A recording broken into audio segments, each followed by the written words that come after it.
Hey everybody, welcome back to the channel, ADHD Screenwriter. My name's Chuckie Thomas, and we got another great one for you. Guess what? It's another outline challenge. 30 minutes or less, your outline's free. I'm gonna get you over to it. Enjoy.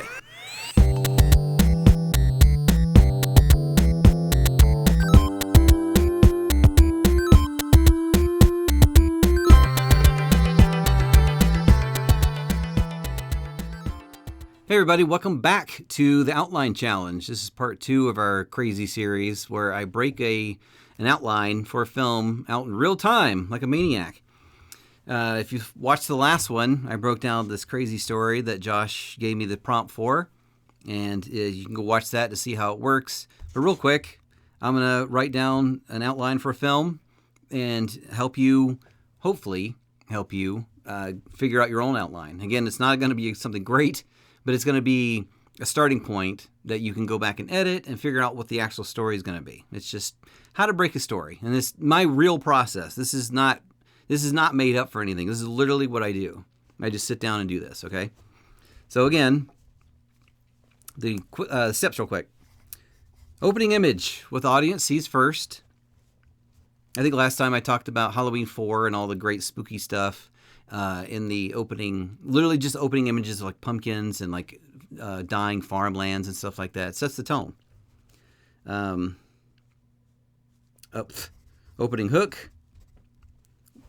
Something exciting in an action movie, something romantic in a rom-com, something silly in a comedy, something spooky in a horror, whatever. Normal world. Our hero has a normal life before crazy things happen. We just need to see it happen. You know, what is their life like? Do they just go to work? Or are they out in outer space, you know, fighting aliens already? And that's their normal world? Whatever it is. We have to see that first before the inciting incident comes along and changes everything. The apple cart gets upset. The apples go spilling everywhere. So this is the actual story. Like, you know, now something's different.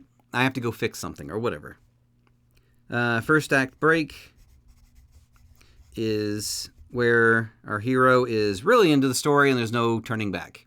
You know, there's no, oh, well, my life was normal before. I just want to go back to that. At this point, it's too late. You can't change it. They have to go forward to the rest of the story. Midpoint, then something shifts a little bit. So, maybe there's a new love interest. Maybe they find out some new information that changes everything in the film going forward. Now all of a sudden they have to take this new information and figure out what to do with it. But there's always a shift at the midpoint that propels the story to the end. Okay. Second act break is typically the all is lost moment when, all is lost. They've lost everything. There's no turning back. There's no way they can fix this, except, of course, deep down, we're hoping that they do. Sometimes they do. Sometimes they don't. Sometimes they almost do and fail, like Rocky, but they still succeed anyway because they tried. Climax. Big action scene, whatever. Horror. The crazy spooky ghost comes out and chases everybody, whatever. It's a big climax. You know what climax is. Resolution. How's it all end? Does the hero get what they want? Again, like Rocky, do they almost get what they want, but not quite, but they still succeeded because they tried all they wanted, or maybe they got something that they didn't know that they needed, that they didn't get what they want. All sorts of stuff. And then, of course, final image. What is the audience left with? What's the final thing that they see that makes them go home and go, oh boy, that rom-com was great, and that final image, they're not thinking this out loud, but that final image is great. It made me feel so warm and fuzzy. Or the sci-fi, oh boy, that left me with a lot of questions, and I'm going to go home and think about it. Right? The final image. All right, so what's going to happen is I have a 6-sided die. Josh here is going to give me a prompt when I roll the die, and it's going to hopefully be something super weird, and I can't wait to hear what it is. All right, here we go. You ready? Yep. All right. 6. Okay. Oh boy, that laugh makes me nervous. A ruthless dictator finds an orphan from the future hiding on his or her private yacht and suddenly remembers being the orphan. Oh, all right. Interesting. Ruthless dictator. Say it again. Finds an orphan on a yacht. On his private yacht. Finds orphan. His or her. On yacht. And suddenly remembers being the orphan. And the orphan is from the future. Remembers being orphan from future. And orphan is from future. Wow. All right. Very interesting. Very interesting. I mean, definitely if I read this log line, then I would go, wow, I have to at least investigate what is going on with this movie. So that's very good. A ruthless dictator finds orphan on yacht. Is it a space yacht or is it just like a regular yacht? I'm asking you because it's your prompt.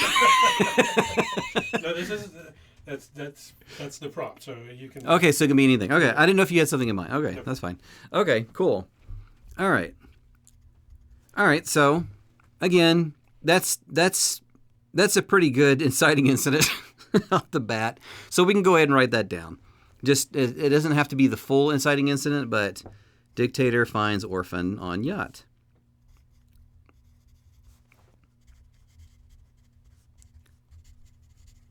And actually, we have a few options here. Because the dictator finds the orphan on the yacht and then finds out that they remembers being the orphan and then the orphans from the future. Those are three different things. So all of those can be parsed throughout, or we could even throw them all in the inciting incident, right? So for now, I'm just going to write dictator finds the orphan on the yacht while I think about the rest of it, because I don't know what other information I would have put in there yet. I could see it right off the bat. I can see it going several different ways. Yeah, let's think about that for a second. Okay, so anyway, we have the inciting incident. This dictator finds the orphan on the yacht. So, normal world. This is a dictator. The ruthless dictator, I like ruthless, is great. And this person has a yacht, so there is water. So it's a water-based dictator. They have access to, obviously, the ocean or maybe a giant lake or something. Let's go with the ocean. Let's say it's on the ocean. So normal world, obviously, this dictator is going to be commanding armies or something, maybe.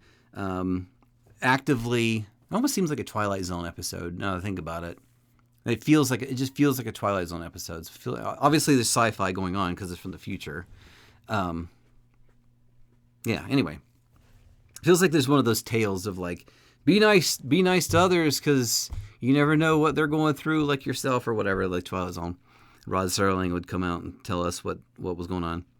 So anyway, normal world, dictator dictates.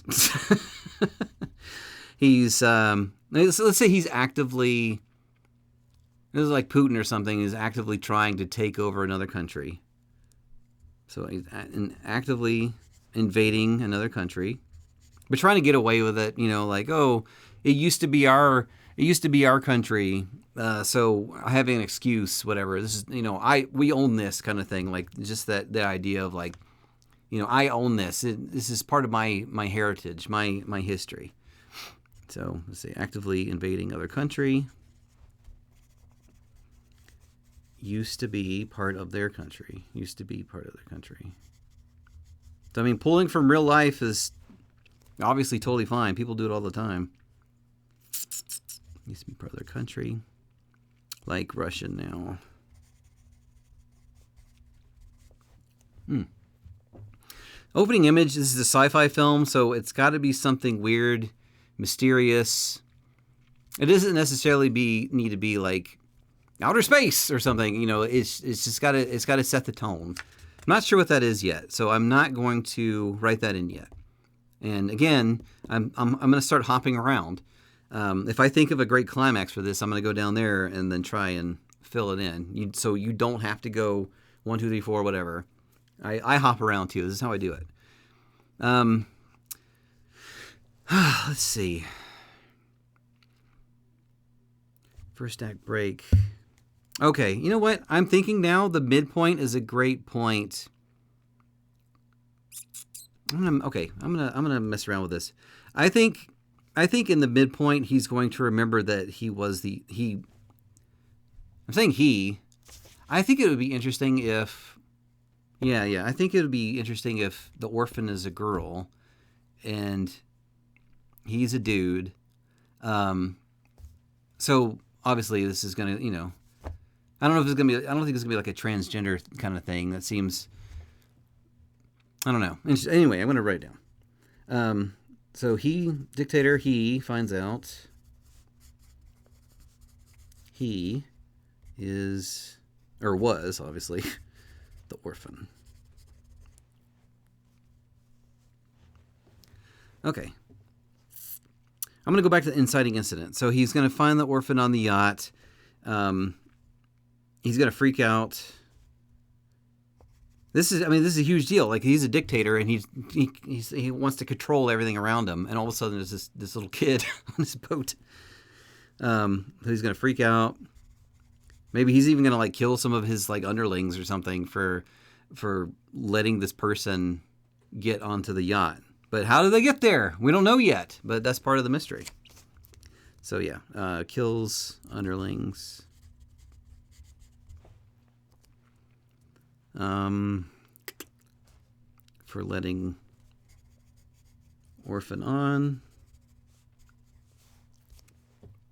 Maybe the orphan's mute.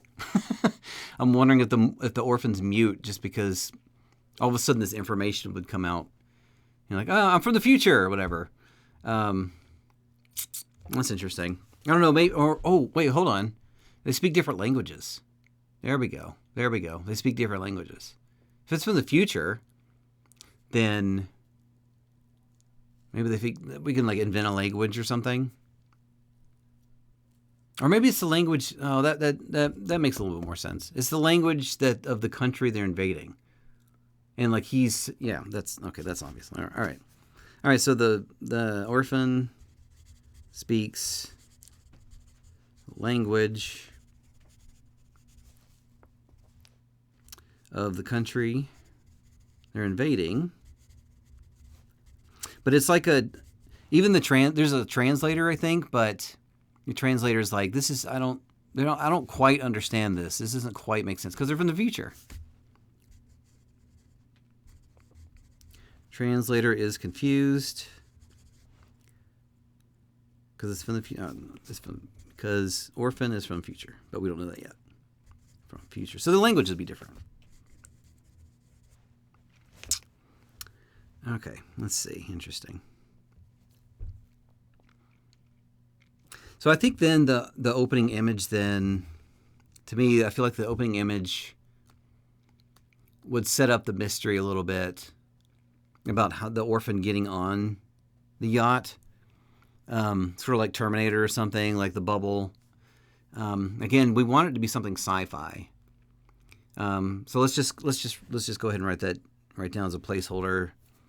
Sci-fi bubble, or like lights or something, something interesting that indicates sci-fi, right? Crazy colors, like color out of space or something, or like, oh, that's unnatural. Those are not natural lights. What's happening? So the sci-fi bubble colors inside the yacht somewhere.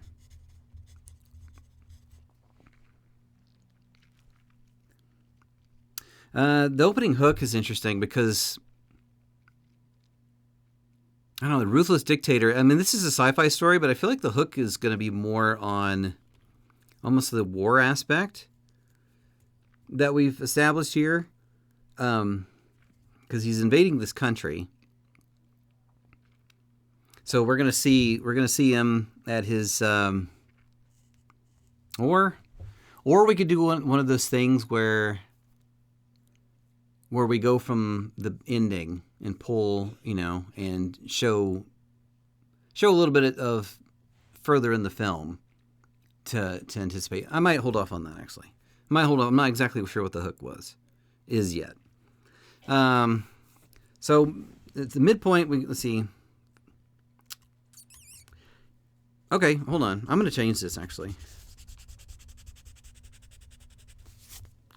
I'm going to put the first act break is when he finds out he starts having memories. Starts having memories of the orphan's life. He doesn't know that he was the orphan. But all of a sudden he's starting to see glimpses of what this orphan's life was from like their perspective, and he's like, "What?" He's like confused. Okay, yeah, all right. So he starts acting out of character. And if he's a brutal dictator, ruthless dictator, then he's gonna start making bad decisions about this war. Which then, okay, all right. So as we go along, that leads me to think about the midpoint, which then I think he's going to have an uprising. I think that's the midpoint, is there's an uprising. Because, I mean, he's a dictator, and nobody likes these people anyway. There's always somebody below the dictator trying to overtake them, or whatever. There's revolutionaries, that kind of thing, to take over and try and end it. One of his underlings is gonna maybe try and bomb him or something. But I think midpoint is there's an uprising, that he's losing control of his dictatorship, essentially. Maybe the country they're invading starts to fight back and really take control of some of the land or something, and he's like, man, how am I going to get out of this pickle? I gotta take this back. I gotta take back control. I've got underlings trying to kill me. The invading, or the army that we're trying to take over, is fighting back too much, and now I've got this freaking kid disrupting my life. Because maybe since this is like a time disruption kind of thing, that the closer they are, yeah, okay. So this is like a time paradox kind of thing. So maybe the closer they are, the more these memories start to take over. Right. Okay. I'll just put that. I'll just write this in the midpoint. No, that. Yeah, whatever. He realizes. Let's just write that there. He realizes closer to the orphan. He gets more of her memories, but not really in a bad way. It's disrupting his life, I think, but they're like really good memories, and he doesn't have a lot of good memories. And obviously, I think throughout the film, we'll see that he doesn't remember his childhood very much, and he's got, I don't remember my parents, whatever. I grew up on the streets or something, but he didn't actually. I don't know. We'll have to figure that out. But the more he's around this kid, the more those memories come back, and he's like, oh man, I had this great life, and I threw it all away to become this brutal dictator, whatever. Second act break, of course, again, is the all is lost thing. So that really makes me think of everything. I mean, everything we've been building up here. I think this is where he's going to discover that. I think this has got to be where he discovers that he is the orphan. He has to discover here. Discovers here he is the orphan.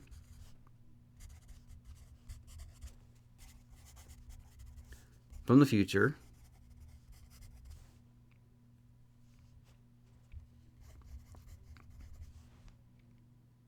Yeah.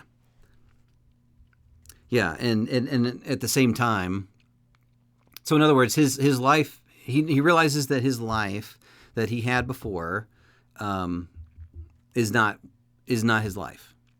He's got maybe even got false memories again, or something like that. I don't know. We'll get there. Discovers discovers he is the orphan from the future, and also the army that they were trying to invade is obviously winning. So his campaign is failing. Maybe like his right hand man gets killed. Nope, his right hand man tries to kill him. That's better. Tries to kill him, but he kills him. Like puts him down like a rabid dog or something. The climax has got to bring these two elements together. There's some more stuff. There's futuristic stuff. His climax has got to start bringing in more of the sci-fi stuff. And honestly, I think a lot of this will start coming into the midpoint. Maybe there's something at the midpoint that maybe there's another emissary or something from the future, or maybe it's. Do we want to go the simulation route? That seems kind of easy, right? That's a little on the Matrix and whatever. Let me think about that. So, I don't know. The climax definitely has to have both of these elements together, though. Sci-fi and the war stuff. So maybe he starts to... Maybe the campaign starts to... Well, he's got to personally do stuff. It's got to be him. Maybe he literally leads a charge or something. Like, he takes over a command. He takes over... Yeah. He goes on the battlefield for the first time. Dictators never do this kind of stuff, right? They're always like, go do this. You people go over there and die for me. But now he's like, I got to take control of my own life or something. I don't know. That's what he figures out. He figured out that's why his future self, actually his past self, is here.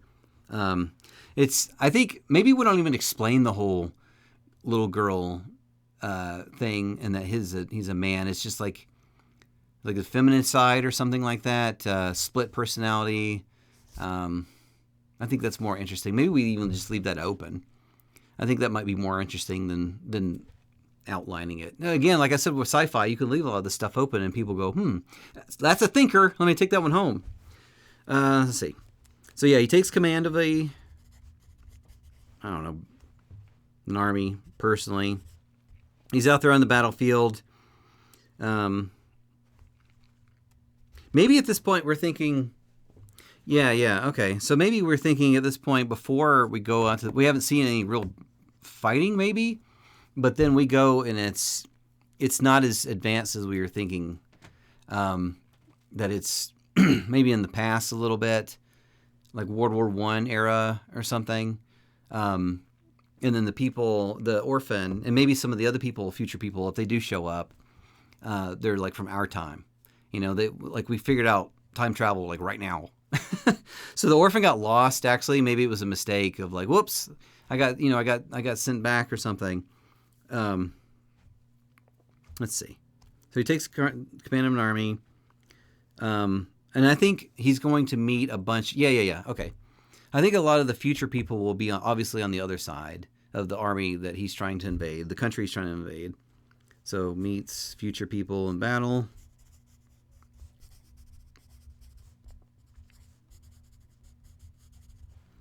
And then he ends up killing like his own parents or something. That's not bad. He ends up killing own parents. Because he knows them from the memories he's got from himself. From the future. So he's like, oh no, what have I done? So that's part of the resolution, is that we're gonna get, and maybe that can be part of the opening hook. That's what I'm talking about, bouncing around. Is we can have some of these images from this final battle, and resolution images, future people, etc. And that way we can kind of tease this kind of stuff. You see a lot in different movies. It's a little cliche. Again, this is not the point of this outline, is to worry about cliche stuff. It's literally just breaking the story down and getting to it. And then you want to do a couple more of these that are hopefully better than this. But this just gets your brain going. So he just killed his own parents, and then the resolution. So if we have to figure that out. If he's the kid from the future, he was sent back accidentally, and at some point had to go back to the past, and got stranded there maybe. So maybe that's why. Okay, all right. So time travel messes with your memory.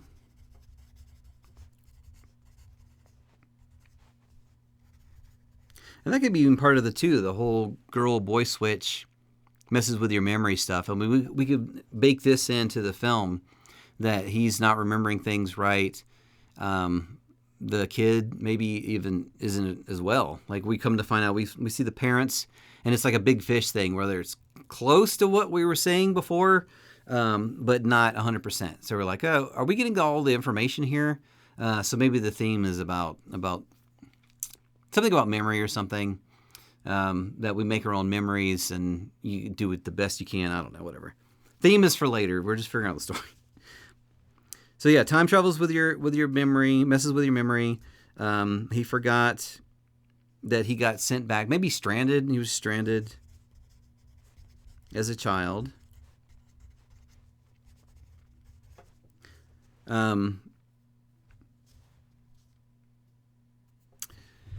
Stranded as a child. Okay, hold on now. Now that's what I was talking about, that whole split thing. Now, the boy version, maybe can join twins or something. Maybe can join twins. Well, no, it says the prompt is that it's literally him, so that doesn't count. But maybe it was an in utero kind of thing.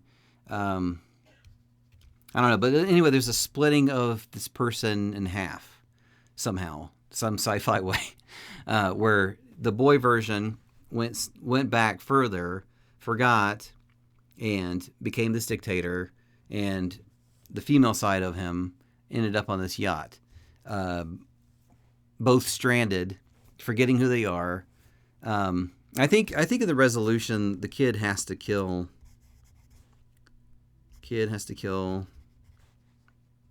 the dictator. Maybe he tries to kill her, but he just can't do it. Like, he's like, look, I screwed up my life. Don't screw up. Yeah, hold on. Yeah, he's like, I screwed up my life. Don't screw up yours. Get out of this whole fighting business. Maybe he kills himself, actually, and just, save her from having that bloodlust. Maybe there's something in there about being abandoned.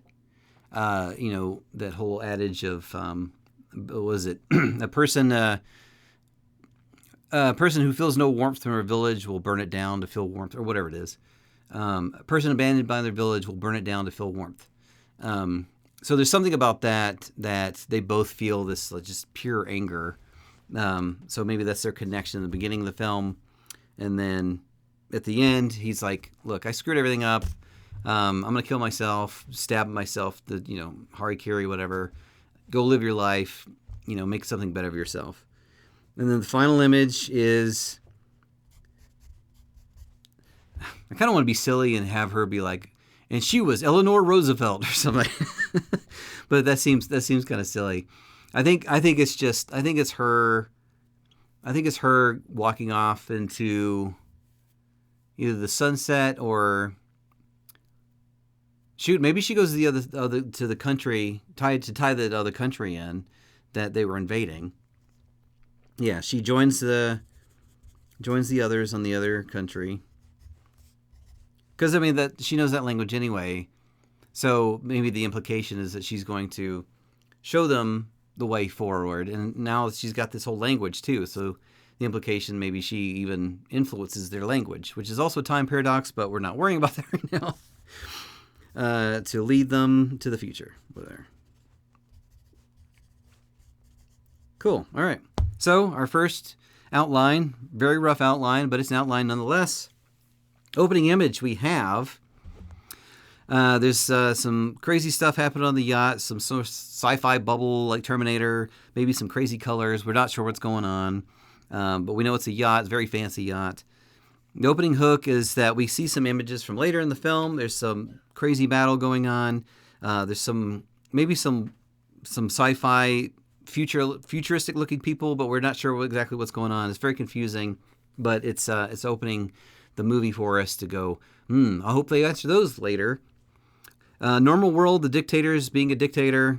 They're actively trying to invade another country.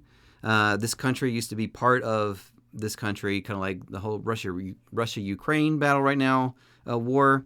So taken from real life, but they're trying to invade this place that they feel like this is our place. And the dictator especially is like, this is our country. We're going to take it back. While out on the ocean, enjoying his life, commanding people from afar to go die in this war, all of a sudden this orphan pops up in the yacht. And he's freaking out. He kills some of his underlings because they let this child, this could be a spy or something. But there's something special about the kid. And even his translators, like, this language is weird. I can't tell what's going on. They think about killing the kid, throwing her overboard, but he's like, no, there's something special about this kid. Whatever. They've got a connection, but he doesn't know what it is. First act break. The dictator starts having strong, at this point, faint memories of the orphan growing up through her eyes, and they're not like dreams or something. I mean, like maybe he's like, oh my gosh, and the closer they get, the stronger they get. So they get stronger. And then he starts acting out of character because he's not sure what's going on. So they start losing the war at that point. At midpoint, we have an uprising. He's losing control of his dictatorship, losing the war. He realizes the closer they get, the stronger these memories are. And they're becoming his memories. They're not just visions. They're like, he's really realizing there's something like, these are my memories. I'm not sure I had the life that I thought I did. The second act break, he discovers that he is the orphan from the future. I think that's where at some point between the midpoint and the second act break, we have some of the futuristic people come back. Maybe they're looking for the orphan. Maybe it's just time travelers meddling with. Maybe there's a whole, watch out, like Jurassic Park message. Like you didn't know whether you should or whatever. Science gone amok kind of thing. So more people start coming in and influence this thing, and it's a nightmare. The second act break is where he discovers he is the orphan. It's very confusing. Campaign's failing. He's his favorite right-hand man. Maybe it's the translator or something. They're best friends. He has to kill that person because they're trying to usurp him. So everything's just gone wrong. The climax is he takes command of an army to try and save his war. And then at this point, we realize it's maybe in the past and that the future people are us and that we're the ones meddling with everything, changing history, altering history. So he takes command. He ends up killing his own parents in this war because they came back and we've seen them in visions. And he's like, "Oh no, what have I done? I killed my own parents. What a paradox!" The resolution is time travel messes up your memory.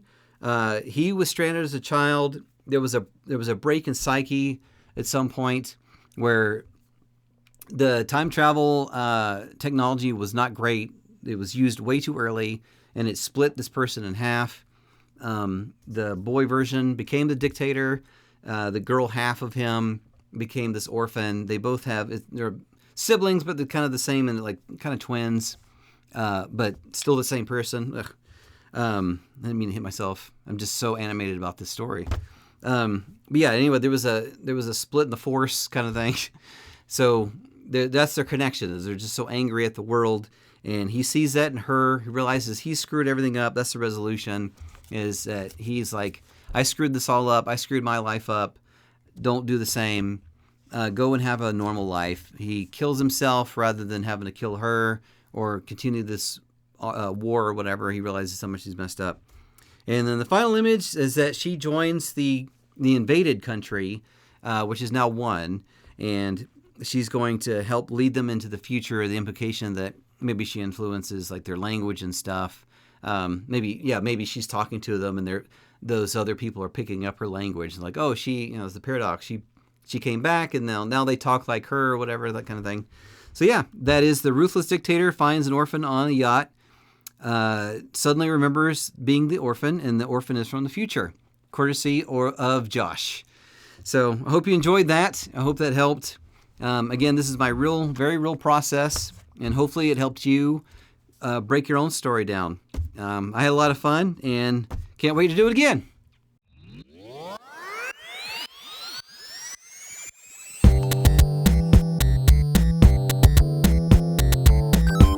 So I hope you enjoyed that. That was a lot of fun. I can't wait to do another one. People seem to enjoy these, and I enjoy them.